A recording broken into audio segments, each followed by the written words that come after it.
Hello, my name is Mac, and this is my 3ds Max character rig demonstration. I'll be going over the capabilities, advancements, advantages, and disadvantages of this rig. I'll discuss those briefly though. This is the mouse controller. It controls the entirety of this rig. This is the hip controller, or all controls link back to the mouse controller. This is the hip controller, if you want to move the hip independently. This is the hip twist. Thing to note, the spine actually follows the hip controller a little bit for smooth deformations. This is the chest twist.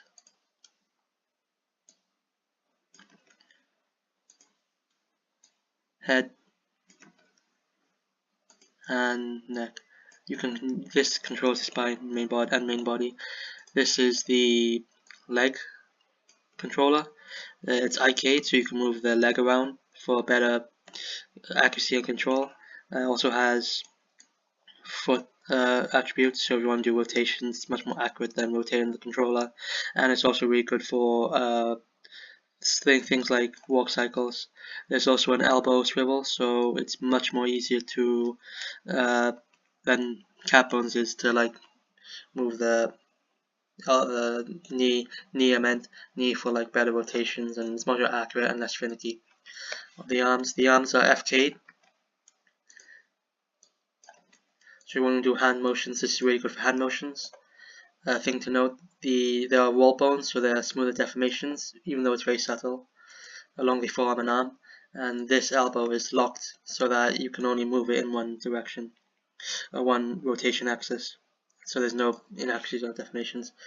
If I change it to 0, this is the attribute, and it turns it into an IK. This is good for stuff like holding on stuff or keeping the arm still, even as the elbow swivel. So again, like the knee, it's better for like accuracy.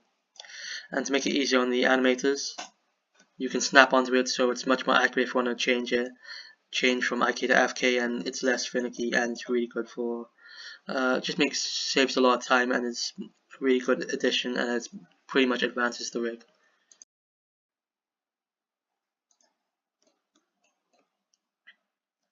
There are also finger rotations for the fingers. These are independent from the IK or FK, so you can use them both on IK and FK. There are multiple for each bones, but they're very cluttered. So for the sake of this demonstration, I just wanted to show the capabilities and not have it too cluttered. And again, all these on the right side is on the left side applies for the right side, and also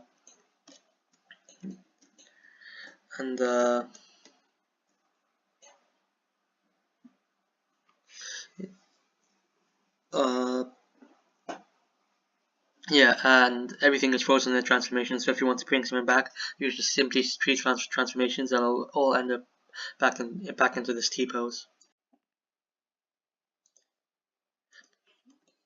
Before I move on to the head, this is the clavicle. You can use this to move the upper arm basically, but it's mainly there for keeping it all for frozen transformations, even though it's still useful.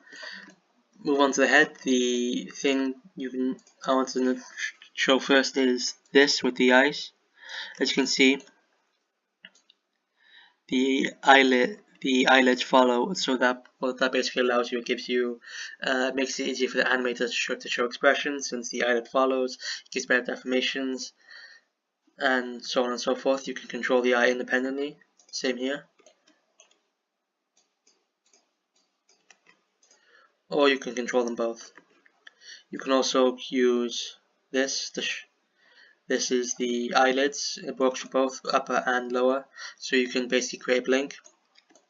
And I'm pretty proud of this eyelid, since the flash system is really useful and allows for better deformations, and it makes things much more natural and expressive. Moving on to the eyebrows.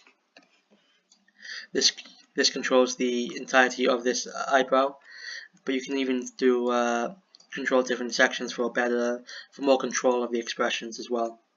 So that's useful.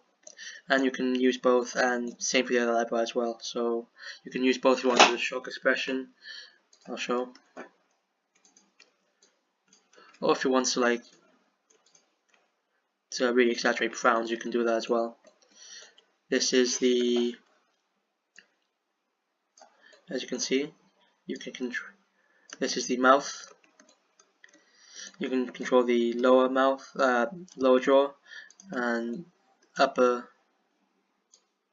jaw for pretty much mouth movements, and you can do it for mouth animations or mouth sync, so you can do that as well. And it's pretty useful and it's pretty advanced in my eyes, and since you have direct control. One thing I want to mention before leaving is the morph targets. So you can I copied this face mesh and changed the expression so that you can have a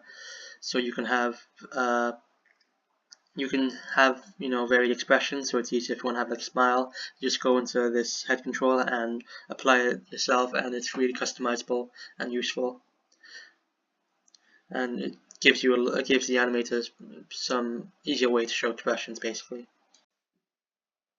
As you can see, this is a pretty advanced rig, and it's something I've definitely pushed myself to try and do some more advanced with the IK/FK snap, the leg controls, the facial animations, and even morph targets.